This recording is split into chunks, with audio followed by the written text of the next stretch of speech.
Dar gələr ruhuna bu geniş cahan, halını anlayar zülmət gecələr. Dərdini bölərsən onunla pünhan, sirdaşın olacaq möhnət gecələr. Ürəyin olmasın qüssədən yara, gözlərin qalmasın nəmli biçara. Üzülmə həyatda taleyi qara, sirdaşın olacaq möhnət gecələr.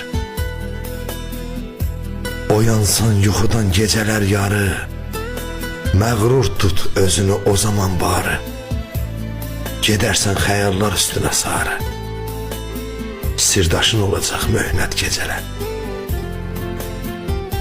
Bir özgə qoynunda açarsan səhər, xəyalın dolanıb boğacaq qəhər. Yediyin içdiyin olacaq zəhər, sirdaşın olacaq möhnət gecələr. Mənlə olan günlər geriyə dönməz, könlündə hicranın alovu sönməz. Bilirəm ağrısı, acısı dinməz, sirdaşın olacaq möhnət gecələr. Vaqifin gəl saxla yadında sözün, yıxılsan, qalxarsan ayağa özün.